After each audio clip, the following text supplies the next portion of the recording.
Simpulan dari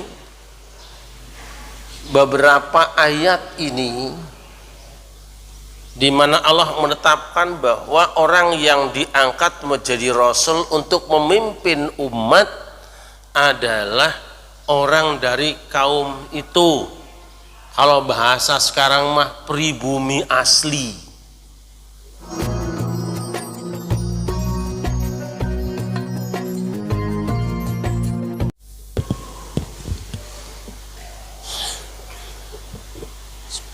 Assalamualaikum warahmatullahi wabarakatuh.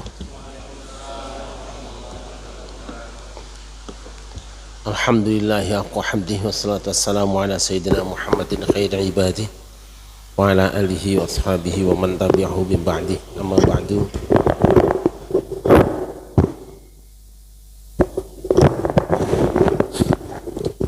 Kali ini kita akan kembali membaca surah Al-A'raf ayat 59.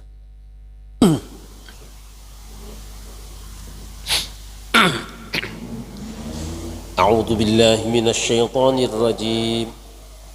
Bismillahirrahmanirrahim. Qad arsalna ila qaumihi faqala ya qaumi ibudullaha ma lakum min ilahin ghairuh inni akhafu 'alaikum 'adzaba yawmin 'adzim. Silakan. A'udzu billahi minasyaitonir rajim. Bismillahirrahmanirrahim. Sungguh kami benar-benar telah mengutus Nuh kepada kaumnya. Lalu dia berkata, wahai kaumku, sembahlah Allah, tidak ada Tuhan sembahan bagimu selain Dia. Sesungguhnya aku takut kamu akan ditimpa azab pada hari yang dahsyat, yaitu hari kiamat. Shadaqallahul azim.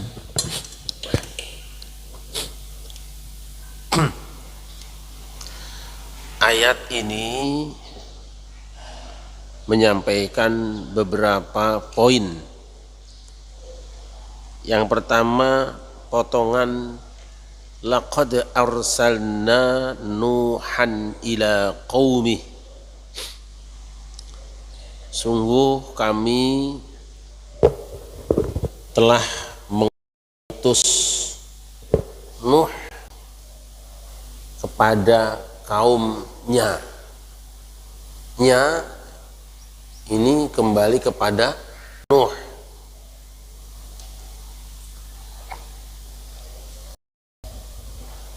Sama misalnya ada kalimat Ustadz Taufik sudah pulang ke rumahnya. Berarti rumah itu adalah rumahnya Ustadz Taufik.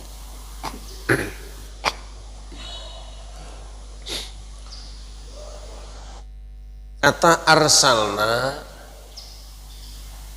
menunjukkan bahwa Allah yang aktif, sedangkan Nuh itu menjadi maf'ulnya atau objeknya.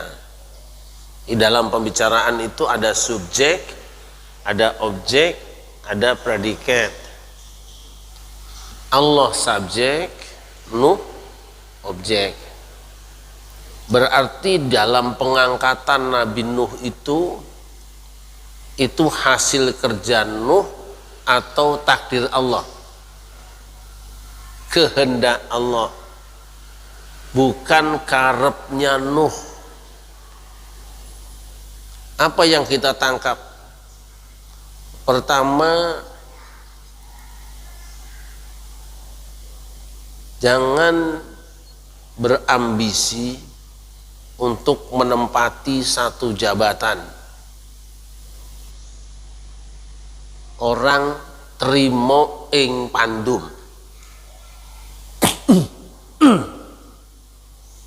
Ini kan jabatan publik. Rasulullah Sallallahu Alaihi Wasallam sendiri mengajarkan supaya kita jangan memilih orang yang ambisius.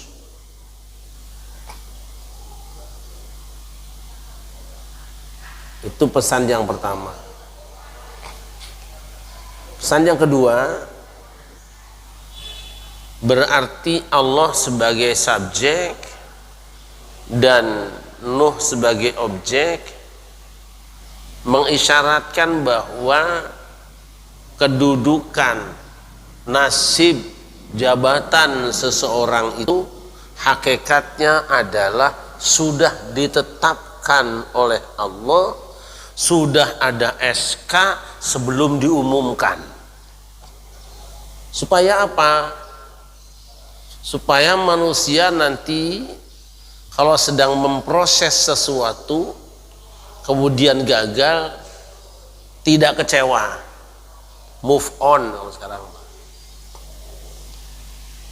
kita boleh bekerja dan berusaha, tetapi apapun hasilnya kita harus yakin, oh memang dia yang dikehendaki oleh Allah. Itu pegang tuh.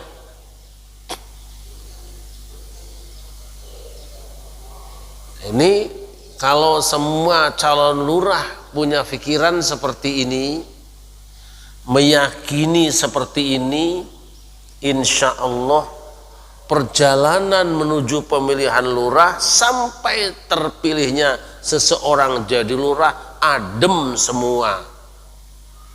Itu. Ini dua ini penting.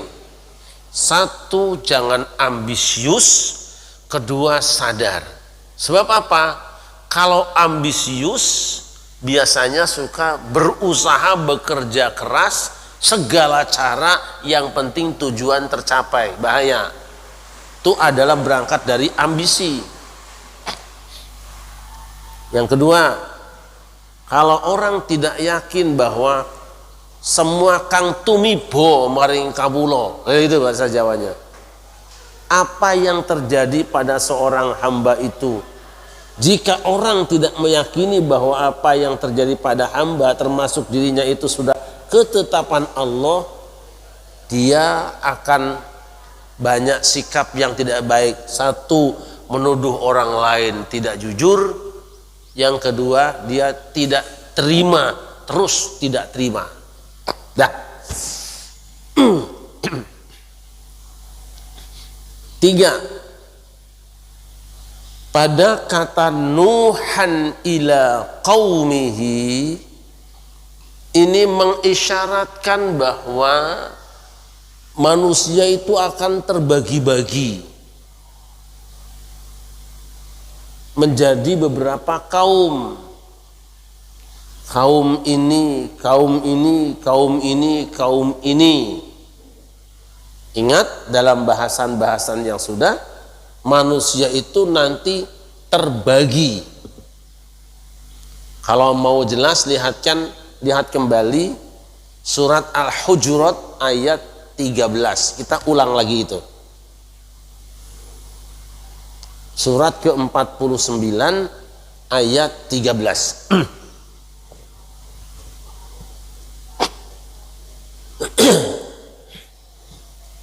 Ya ayyuhan nasu inna khalaqnakum min dzakarin wa untha wa ja'alnakum syu'uban wa qabaila lita'arafu inna akramakum 'indallahi atqakum innallaha alimun khabir. Silakan dibaca terjemahnya. Bismillahirrahmanirrahim. Wahai manusia, sungguh kami telah menciptakan kamu dari seorang laki-laki dan seorang perempuan. Kemudian kami jadikan kamu berbangsa-bangsa dan bersuku-suku agar kamu saling mengenal. Sesungguhnya yang paling mulia di antara kamu di sisi Allah ialah orang yang paling bertakwa. Sungguh Allah Maha mengetahui, Maha teliti. Shadaqallahul azim. Ini manusia asalnya satu laki-laki, satu perempuan. Laki-laki itu Adam, perempuan itu Hawa. Dari sini kemudian ada syu'uban, sya'bun. Kita ambil 3 saja walaupun banyak. Nah, ada bangsa-bangsa atau kaum-kaum. Ini nanti terpecah kembali menjadi qabilah,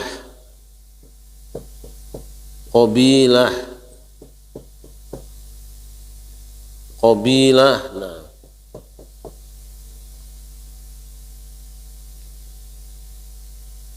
bahasa kita kabilah lah, bahasa kitanya suku-suku. Ini bangsa, ini suku. Nah, nanti dari umat manusia ini ada dipecah. Ini qaumihi. Karena apa? Kaum itu banyak. Kaum itu banyak. Ini kaum. Seorang rasul itu diidofatkan kepada kaumnya, kepada dirinya. Maka kita akan menemukan di dalam Al-Quran yang tercatat, yang sering kita baca, ya, kaum itu mana? Ini kaum Nuh, tidak disebut nama kaumnya. Kaum Nuh tidak disebutkan nama kaumnya, tapi kaumnya saja, kaumnya Nuh. Kemudian ada juga kaum Ad, ada kaum Samud, ada kaum Madian, penduduk Madian. Nanti menarik, Madian itu mirip Madinah, nanti aja ya kita bahas lagi. Yang dikirim kepada kaum ini, sebut saja kaum satu, adalah Nuh. Apa yang dimaksud dengan idofat qaumihi ini, kaumnya, itu baru dijelaskan Allah pada ayat berikutnya.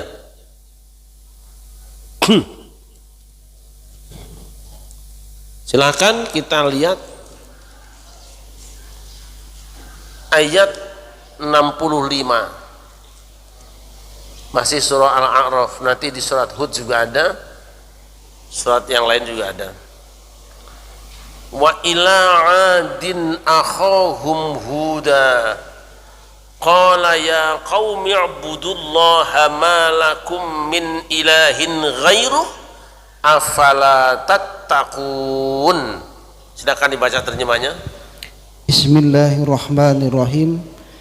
Dan kepada kaum Ad kami utus Hud, saudara mereka. Dia berkata, wahai kaumku, sembahlah Allah, tidak ada Tuhan sembahan bagimu selain Dia. Maka mengapa kamu tidak bertakwa? Shadaqallahul azim. Ad ini kan kaum, satu kaum yang diutus menjadi rasul, pemimpin mereka adalah akhahum, saudara mereka sendiri, masih bagian dari kaum itu, bukan orang di luar kaum itu. Jelas ya? Nanti tentang misinya setelah ini. Kemudian berikutnya pada ayat 73, wa ila thamud akhahum salihah qala ya qaumi ibudullaha ma lakum min ilahin ghairuh qad ja'atkum bayyinatun min rabbikum hadhihi naqatullahi lakum ayatan fadaruha ta'kul fi ardillah wa la tamassuha bisu'in fayakhudhukum adzabun alim. Silakan dibaca. Bismillahirrahmanirrahim. Dan kepada kaum Samud kami utus saudara mereka Saleh. Dia berkata, wahai kaumku, sembahlah Allah, tidak ada Tuhan sembahan bagimu selain Dia. Sesungguhnya telah datang kepadamu bukti yang nyata dari Tuhanmu. Ini seekor unta betina dari Allah sebagai tanda untukmu. biarkanlah ia makan di bumi Allah, jangan disakiti, nanti akibatnya kamu akan mendapatkan siksa yang pedih. Shadaqallahul azim. Pada penduduk Samud, Samud ini kaum juga. Yang namanya kaum ya banyak orangnya. Yang diangkat jadi rasul itu saudara mereka.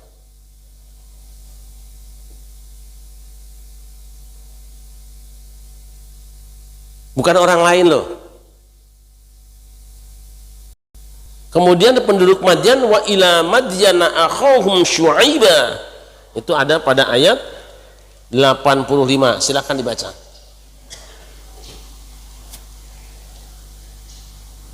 Silakan baca saja terjemahnya. Agak panjang ayatnya. Ya.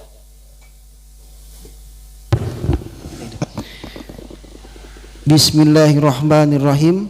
Dan kepada penduduk Madian kami utus saudara mereka sendiri. Dia berkata, wahai kaumku, sembahlah Allah, tidak ada Tuhan sembahan bagimu selain Dia. Sesungguhnya telah datang kepadamu bukti yang nyata dari Tuhanmu.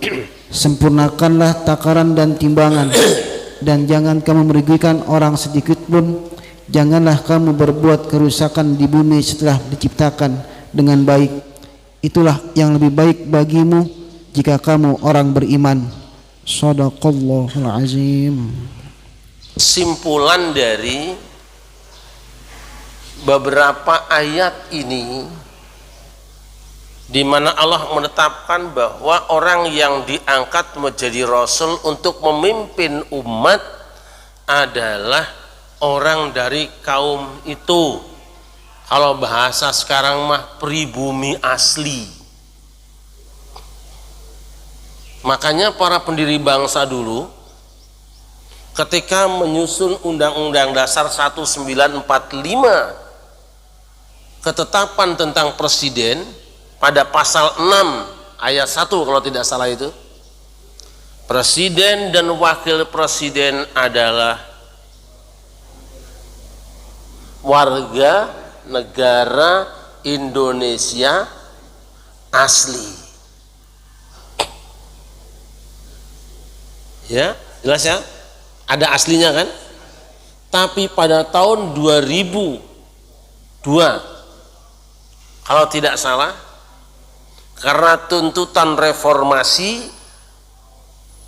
ini diamandemen, aslinya dibuang.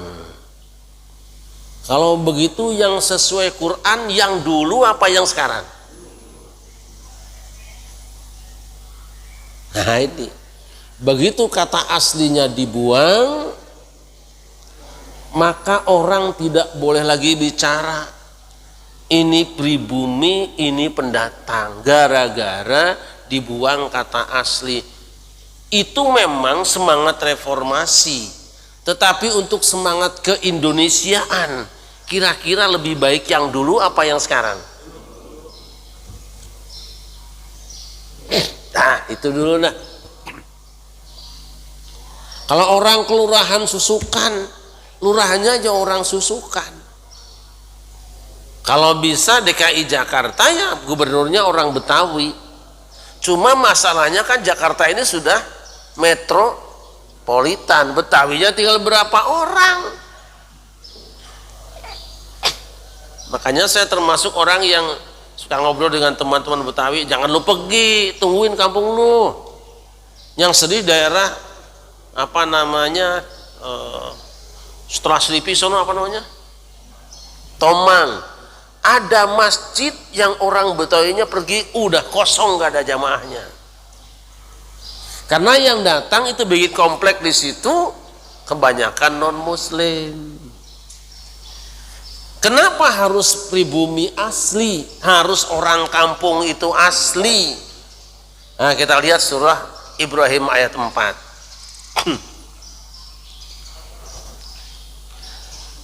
Ibrahim 4. Wa ma arsalna min rasulin illa bilisani qaumihi liyubayyana lahum fayudhillullahu man yasha'u wa yahdi man yasha' wa huwal azizul hakim. Akan dibaca. Bismillahirrahmanirrahim. Dan kami tidak mengutus seorang rasul pun melainkan dengan bahasa kaumnya, agar dia dapat memberi penjelasan kepada mereka. Maka Allah menyesatkan siapa yang dikehendaki dan memberi petunjuk kepada siapa yang dia kehendaki.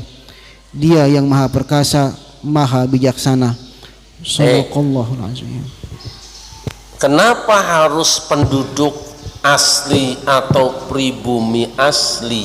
Kan ini, kami tidak mengutus seorang rasul pun illa bilisani qaumihi. Tidak satupun ada rasul, tidak satupun, kecuali dia dengan bahasa kaumnya.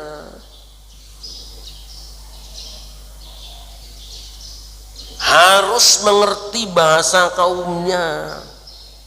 Ini pesan sebetulnya. Kalaupun nanti penduduk asli, warga negara pribumi asli, tapi kalau bahasanya sudah kecampuran bahasa asing, jangan. Kalau ngomong bahasa aslinya sudah lebih sedikit dan lebih dominan bahasa asingnya, jangan. Kenapa? Liyubayyina lahum, supaya dia mampu menyampaikan program-programnya, menjelaskan apa yang harus disampaikannya kepada masyarakatnya, masyarakatnya memahami apa yang disampaikannya. Lawang desa suruh dengar bahasa asing, bahasa Inggris, gak paham. Jangan. Orang yang kebanyakan bahasa Inggrisnya jangan jadi pemimpin di kampung kita, karena orang kita gak akan mengerti. Betul. Jadi besok-besok kalau kita akan mengangkat seorang presiden misalnya, tes dia bahasa aslinya, kalau perlu bahasa daerahnya. Kalau dia orang Jawa, tes bahasa Jawanya. Kalau nggak lancar, nggak usah dipilih. Kalau dia orang Sunda, tes bahasa Sundanya. Kalau nggak lancar bahasa Sunda, jangan dipilih. Tes bahasa Indonesianya. Kalau sepanjang debat, sepanjang bicara, sepanjang ceramah lebih banyak bahasa luarnya, jangan ambil dia. Dia sudah bukan lagi pro pribumi, tapi sudah menjadi antek-antek asing. Waduh, bahasa kasarnya begitu. Jelas ya? Ini Quran begitu indah. Liyubayyina lahum, supaya dia menjelaskan programnya itu mampu dengan baik dan benar, difahami juga dengan baik dan benar. Sekarang kira-kira ketika debat capres ini kita saksikan ini, itu wong kampung ngerti nggak omongannya? Saya belum ngomong yang singkatan ya. Ngerti nggak kira-kira orang kampung? Itu ngomong apa? Makanya saya sebetulnya kalau debat capres model gitu saya kurang suka. Kenapa? Hanya menambah kebencian kepada orang, menambah cacian kita, nggak ada gunanya kok. Nah, fayudhillullahu may yasha, Allah bisa saja menyesatkan yang dikehendaki, membiarkan sesat maksudnya. Wa yahdi may yasha, dan Allah kalau berkehendak bisa memberi bimbingan kepada yang dikehendaki, bimbingan pada kehendaki. Wa huwal azizul hakim. Perhatikan kata aziz dan hakim. Nama aziz dan hakim. Aziz itu mulia, gagah perkasa, aziz kuat. Hubungkan dengan pemimpinan. Jika yang diangkat itu sesuai persyaratan, bilisani qaumihi, lalu terjadi komunikasi aktif dengan penduduknya, saling memahami dalam komunikasinya, komunikatif, maka aziz perkasa, negeri itu pun kuat. Ini kalau kita orang nyambung ya, lihat, kita mengenal penceramah yang paling top di Indonesia, Haji Zainuddin MZ. Dari orang atas sampai bawah paham semua. Orang mengatakan bahasanya sangat sederhana, ya, dan itu yang dibutuhkan.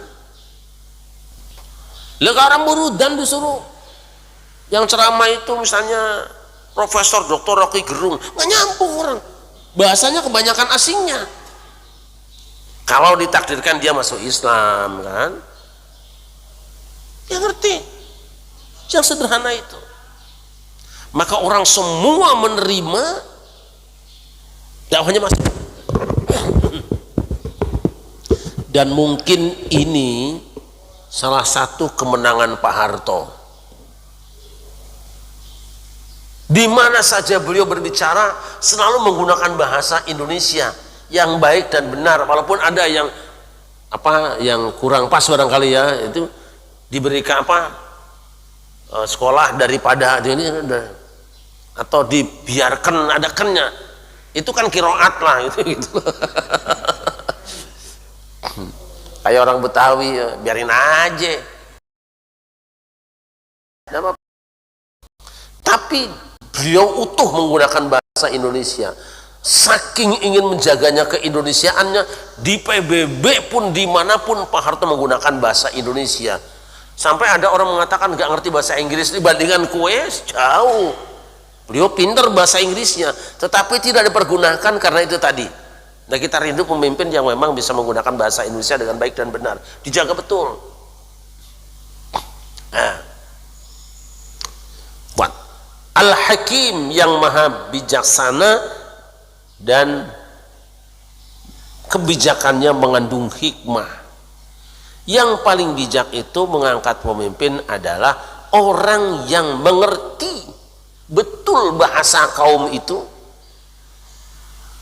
tradisi kaum itu, karena memang lahir dari akar asli. Tuh. Nah ya, ini jangan dianggap nanti saya nyuruh-nyuruh nyari siapa yang asli mana yang bukan asli, tidak usah, itu urusan lain. Tapi ini ngaji aja lurus. Yang kedua, faqala ya qaumi i'budullaha ma lakum min ilahin ghairuh. Ini ayat kemarin sana. Ini adalah misi dari seorang pemimpin yang diangkat Allah. Apa? Dia bicara kepada bangsanya, wahai bangsaku, hambakan dirimu, menghambalah kamu semua kepada Allah yang tidak ada Tuhan selain Dia. Artinya apa? Pemimpin itu wajib mengajarkan tauhid kepada Allah, beragama Islam. Maka itu umat Islam akan berusaha mengangkat pemimpin yang beragama Islam. Dulu ada nggak persyaratan? Dulu Undang-Undang Dasar 45 yang dulu, beragama Islam ada nggak? Coba cari UUD 45. Dulu orang selalu menyebut pemimpin itu beragama Islam.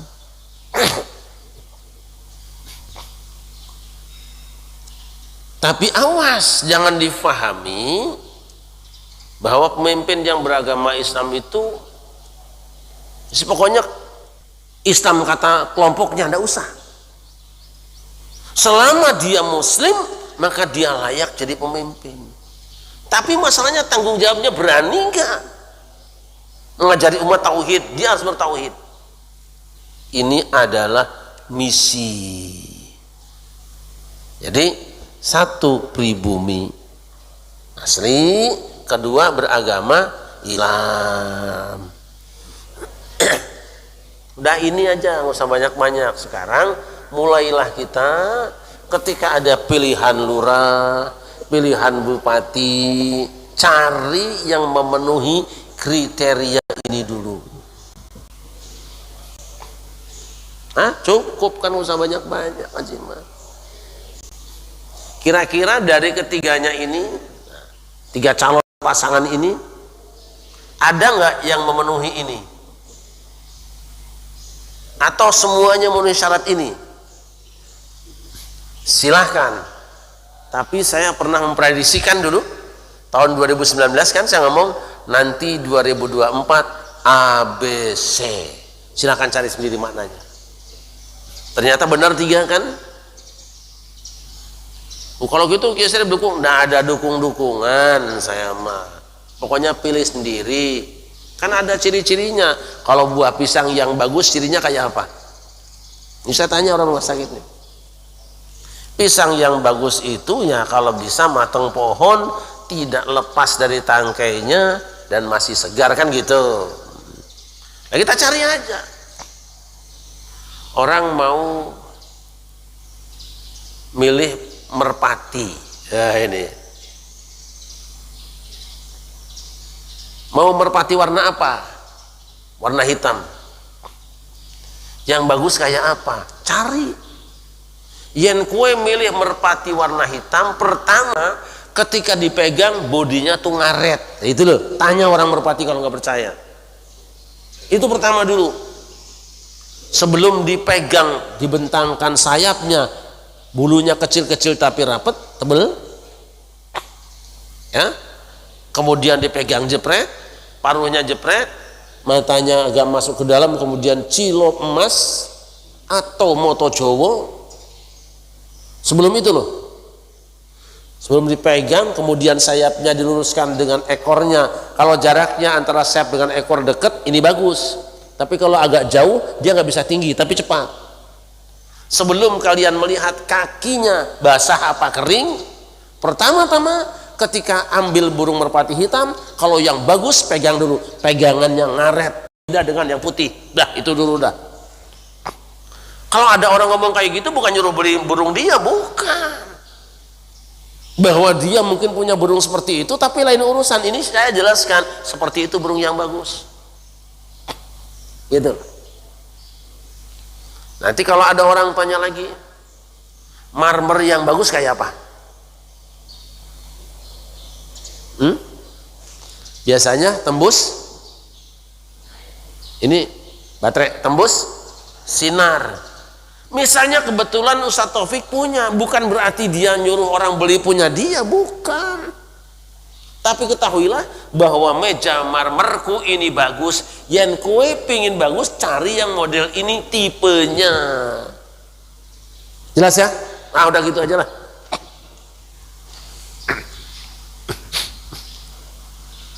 Al-Fatihah.